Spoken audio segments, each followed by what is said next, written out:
youtube.com/Tim Westwood TV.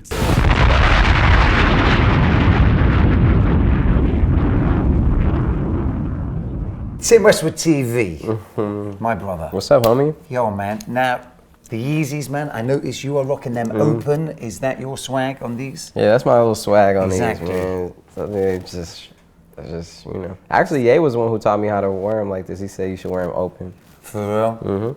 When he gave them to me. I heard Ye likes you to wear the Yeezys heavy so you can just see how they, you know, see the swag and see how they look. And yeah, I like them. You know, he don't really tell me to wear them.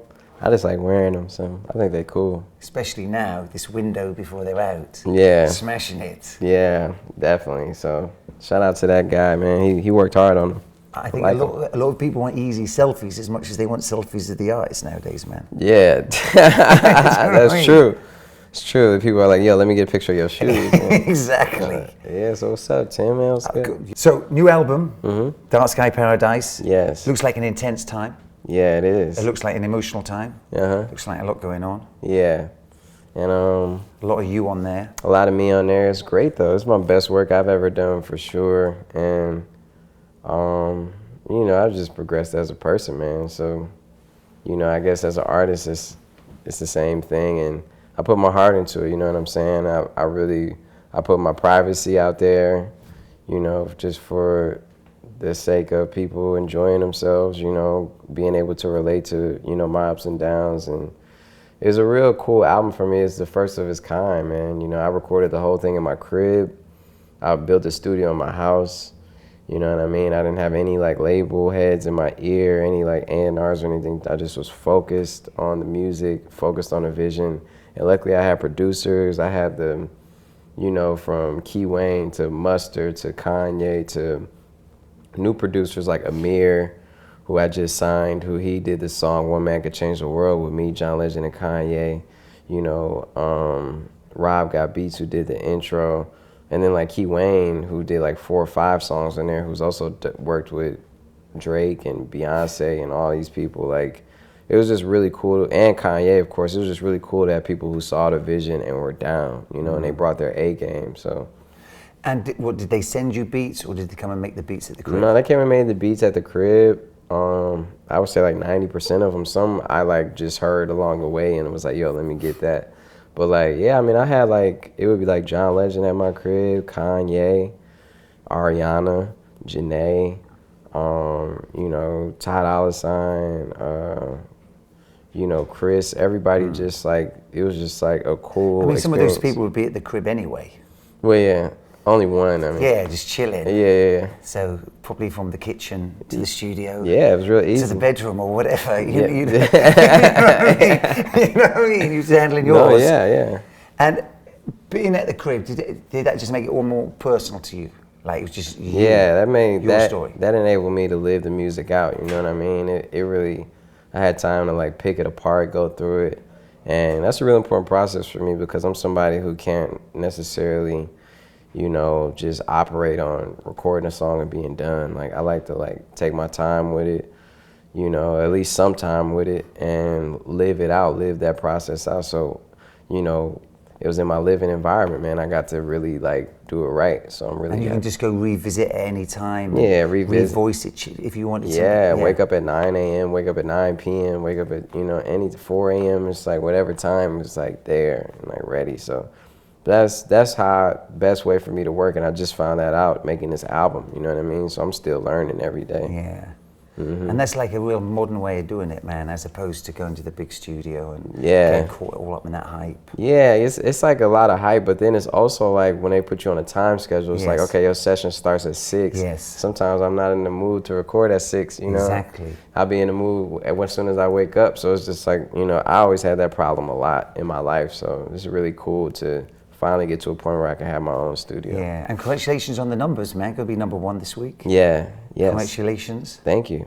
I know you bought a lot of copies yourself, so I don't know how. Tell me, that might be a fake number one, but I did see you walking out with stacks. Yeah, it was only like 30 CDs. 30? Yeah, it looked a lot. It looked like it was a lot. Probably like 30 CDs. I saw a truck in the back there. I thought we were loading up a truck. No, Seriously. get out of here. No. How many downloads? I bought all those. How many downloads? Just one. You know, I bought all those CDs, and literally when I got to the register, it was so many people like, oh my God, Big Sean. So I was just handing them out. Yeah. Oh, definitely blessed, man. Yeah, definitely I'm happy, man. I'm definitely gonna support myself, though. Don't trust me. I'll buy more copies if I go to the store. Exactly. I'm gonna support myself. You're not gonna download it illegally, are you? No, no way.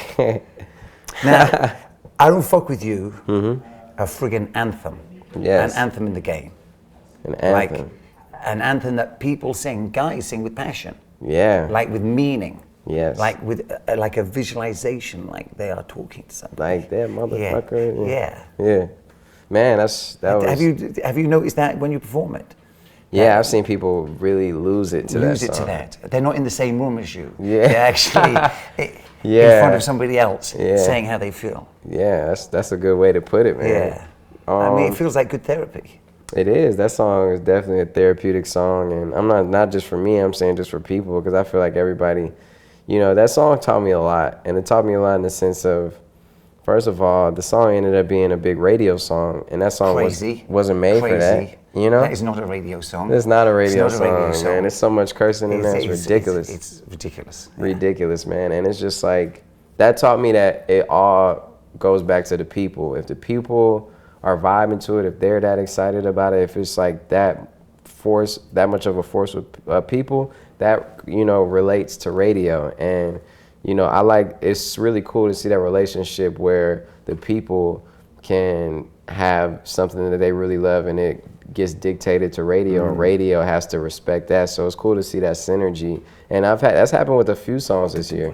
That Arse record of yours wasn't even a radio joint. Yeah, that's another one. That's a club joint. Yeah. And that just rings off. Yeah, and then that happened with No Type with Ray Sherman. Yeah. That was a song that was popping off, you know, word of mouth and in the club, and then that ended up being Coco isn't exactly radio friendly. Coco. You know what I'm saying? That's a lot of songs, man. Dej Loaf, Try Me, that was another one. Yeah. So it's just like, it's really cool to see it going back to that, or at least that being a part of it now. Again. And girls be loving that record as well. Yeah, of course. I mean, they'd be just flipping. I Don't Fuck With You? Yeah. I think that's more of a girl record than anything. I feel like girls... Why, do you think they have a worse time? No, I just think girls, you know, I don't know. Sometimes girls get caught up in that, you know, breaking up with their man or whatever, and they just... So who did you write that song? Or their boss or whoever. Did you write that song for yourself then? I wrote that song for the people, but yeah, some of it was for me. Some of it was definitely related to my life, and some of it didn't. And some of it was, you know, I feel like E40 gave a different perspective on it. Surprising to E40 on that. Yeah, so it's an anthem, man, and I just think it's really cool that it can relate to so many things. Which bits related in your life to it? I Just Dodged the Bullet. Just the chorus. I Just Dodged the Bullet. Yeah, was it that close? Yeah, I mean, yeah, you know, it was Why, close. did you nearly get married before? Yeah, something like that. Stuff like that. That is a freaking bullet. Yeah, it's a bullet, right?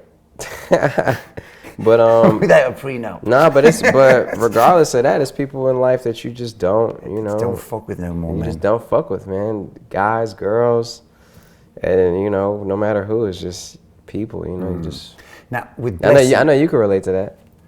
I know you got some people. I think more people put me in that song than I put them in it. I've even played that on the radio. Yeah. People text me like, you know, just stop co-signing this and just get on with the show. It's unprofessional. I ain't playing That's funny. Now, Blessing, Ye rips the end of that. Yeah, he does. Yo, surprising how he just comes in and rips the end of that. Yeah, man, that was like a last minute thing. The album was turned in. It was already like into iTunes and off to like the plants, and he did his verse at the very last minute, and it was just, you know, it was exciting. So we put that out for the fans, for the people, and that's the official version with me, Drake, and Ye. And the video is actually just dropped. Dropping right now, yeah. Yeah, it's dropping like right now. So that's and you at the front, as usual. For those sort of posse cuts, you at the front always sound so good, man. Thank you, man. Yeah. Thank you. Wow, I never paid attention to. I am at the front of a Always, yeah. At the hits, you're always at the front. Yeah. Except for All Me, I was at the end of that one. Yeah, what happened? I got on it last. It's cool. You know, it's all good. We still lit it up. Oh, for real. Now, One Man Can Change the World. Yeah, it's probably my favorite song. For real. Really kind of represents like the emotional side of that album, man. Yeah. From then on, it's somewhere else. Yeah, is that I talk about a lot of things in that song. I talk about, being at the White House. I was the first rapper to perform at the White House ever in history. I was talking about standing next to Jim Carrey and trading stories with him. I was talking about how my brother used to, be selling the wrong things back in Detroit, my stepbrother rather. And then what I'm most happy about, I got to talk about, was my grandma, because my grandma was a female black captain in World War II. Wow. She was a female cop in Detroit. She got her master's from University of Michigan. She was a teacher, a counselor, and she was just the best grandma. Exactly. You know what I mean? She sounds an amazing grandma. Yeah. Like a superwoman grandma. Yeah, and she's seen Hitler, she's seen Obama, all in the same lifetime. She's incredible. And I told her about the song. I was working on it before she passed. And as soon as I finished my album, I was going to play it for her, and she passed away on December 20th. I was headed home for Christmas. And devastating. Yeah, it was devastating. She was the backbone of the family, but I'm really glad I got to talk about her because she deserved it. And I still feel her consciousness here, so I still feel like she's here. And she deserved it. And I always feel like she deserved to have John Legend sing about her after the verse about her. So I'm really happy that happened. I'm happy I got her voice on the same track as me, John Legend, and Kanye West. And, I know she's a beam of light somewhere, man. She was already an angel on earth, so. And it's nice that you recorded it while she was alive. Yeah. As opposed to, it would have been a different song if you'd done it after she passed. Yeah, it would have been different, exactly. So, yes. Yeah, a positive moment, man. Positive moment, and it's just good. That's just that's probably the most heartfelt song I've done. And, that's my favorite song on the album. If it was definitely one song, that I had to pick to just always have, and all the other songs were gone, it would be that song. And it just adds more emotion to the album, man. You definitely feel in a different place to like when you first came out, like as an artist. Yeah, man, I'm blessed for that. It's a lot of people who've... From finally famous to here, it sounds... Yeah, and it's a lot of people who've come and gone, man, since then, since 2011. And I'm blessed to not to just still be here, but to, be going up, and I have nobody to... I don't owe that to anybody but the people, but, anybody who listens. And I really want to just make it clear, man, I'm not here for taking advantage. I mean, I am taking advantage of opportunity, but I'm also trying to push the envelope. Like I said, I put my heart into it. I put my soul into it, and I'm definitely going to set myself apart from other artists and bring something new to the game. And I'm going to keep going. I'm hungry and I'm more focused than ever, and I'm going to keep making it happen, man. This is the same dream I had when I was 12 years old. This is the same dream I had when I was at my mom's house in my room every night. This is what it is, man. It's like I got my foot in the door, like I'm going, I'm going. It's easy to lose that dream, man. Yes. After the first album, it was been easy just to... Yeah, of course. I've seen it happen, but I got that passion, man, and I'm ready. I'm ready to work. I'm hungry, and that's what it is. And I'm gonna keep putting people on, helping as many people out as I can, and keeping the G and repping for my city, man. So. Strong out there. The track research. Research, you like that? Like that a lot, man. Ariana. Yeah. Smashing it, man. Yeah. I mean, we saw the Instagram picture. Public affection display there. Real. Yeah. Putting out there, baby. Yeah, it's out there. It's out there, man. It's all good. All good. Yeah, it's all great, man. I can nothing to best, complain to be about. honest with you. Yeah. I realize you can't measure success in anything but happiness, man. I'm happy, all around. Just not in that area, but just like, with my music, with myself, the man I'm becoming as a person. A lot of people, can try and throw you off, but you just got to stay focused on what you want to do and what you want to get across, and that's where I'm at with it. But as far as research, though, it was great working with her. Ari, she's a professional, man. She's, an amazing singer. And I appreciated her just setting our situation aside to focus on the concept. Yeah. You know what I mean? Even though it don't apply to me and her, it's still cool that she was down to do that song and did a great job. Exactly. Spending a lot of time on FaceTime? Yeah. You know. Might as well. Yeah, of course. That's what they made it for, right? Exactly. Especially on that late night, man. Yeah. So yeah, do it, man.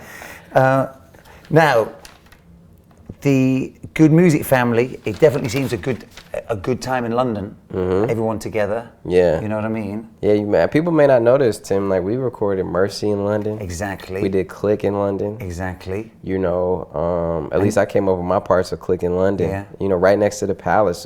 Don't Like, a lot of songs, man, came out of those sessions in London. So we got love for London. Yeah. And yeah, he's going to be sticking around for a minute, and you. Yeah, I mean, I'm gonna have to be in and out because I still I'm in promo mode, but yeah, absolutely. Yeah, I want to get more into the scene here, into the grime music scene. People have been putting me on artists. I really want to sit down and collab and, you know, really get more into the London music, man. Yeah, man.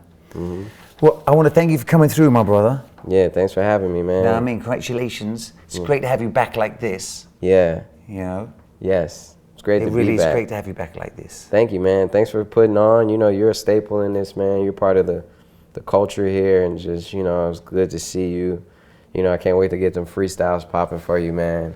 All right. I know I seen Saha light it up, man. Yeah, man. Yeah, I'm going to show him how good music do it, man, for sure. I would appreciate that, man. All right. And Dark Sky Paradise. I want to heavily lean into you for that as well. Yeah. Dark Sky Paradise, man, is in stores right now. If you love good music, support good music, man. In stores. Thank you. All right.